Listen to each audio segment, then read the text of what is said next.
میرے حضور نے فرمایا تمہیں ایک ایسا عمل نہ بتا دوں جس میں بدن بھی نہیں تھکتا اور ہے بھی بڑا آسان؟ اللہ اکبر! فرمایا وہ عمل کون سا ہے؟ الصمت و حسن الخلق، خاموشی اور اچھے اخلاق۔ زیادہ بولنے سے بہتر ہے خاموش رہو، خاموشی میں نجات بھی ہے، ثواب بھی ہے۔ زیادہ بولنے والا جھوٹ بھی بول لیتا ہے، زیادہ بولنے والا گالی گلوچ اور سب و شتم پر بھی اتر آتا ہے، زیادہ بولنے والا کسی کی پگڑی بھی اچھال دیتا ہے، زیادہ بولنے والا غیبت بھی کر لیتا ہے، زیادہ بولنے والا ایسا مزاح کر دیتا ہے جس سے کسی کو تکلیف پہنچے۔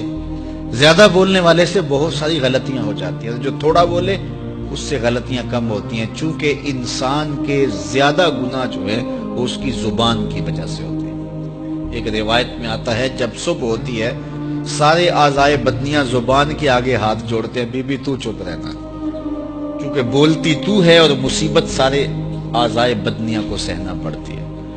تو یہ زبان جو ہے اس کی وجہ سے زیادہ گناہ ہوتے ہیں، یا زبان کی وجہ سے، یا انسان کی عصمت کا جوہر جب لٹتا ہے تو پھر اس کے پلے کچھ نہیں رہتا۔ اس لیے میرے حضور نے ارشاد فرمایا جو تمہاری دو ٹانگوں کے درمیان اور جو دو جبڑوں کے درمیان زبان، ان دونوں کی مجھے تم ضمانت دے دو، میں محمد تمہیں جنت کی ضمانت دے دیتا ہوں۔ تو فرمایا کہ میں تمہیں ایسا عمل نہ بتا دوں کہ جو بہت ہی آسان ہے، اور وہ کیا ہے؟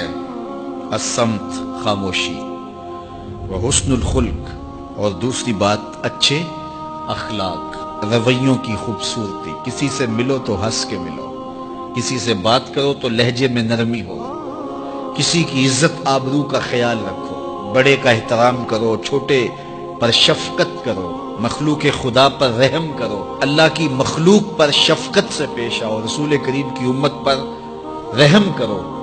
تو یہ ایسا عمل ہے جس پر کوئی مول بھی نہیں لگتا، قیمت بھی نہیں لگتی، بدن بھی نہیں تھکتا، لیکن نامہ اعمال نیکیوں سے بھر جاتا ہے۔ قیامت کے دن نامہ اعمال پر سب سے وزنی جو عمل ہوگا وہ حسن خلق ہوگا۔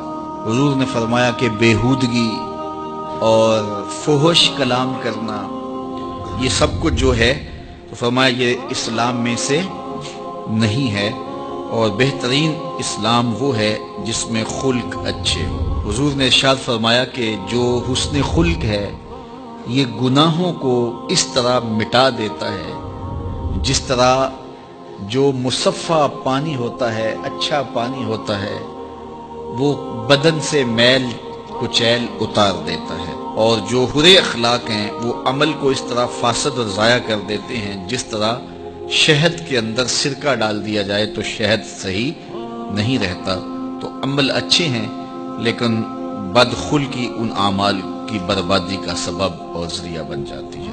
ہماری زبان جو ہے وہ ایسی خوبصورت باتوں سے مزین ہو کہ قیامت کے دن جب نامہ اعمال رکھا جائے تو حسن خلق کا وزن ہمارے گناہوں کو کم کر دے اور ہماری نیکیاں حسن خلق کی وجہ سے بلند اور بالا ہو۔ اللہ جل شانہ ہمیں معاملات کے اندر خوبصورتیاں نصیب فرمائے، رفق، نرمی نصیب کرے، معاف کر دینے کی توفیق نصیب کرے۔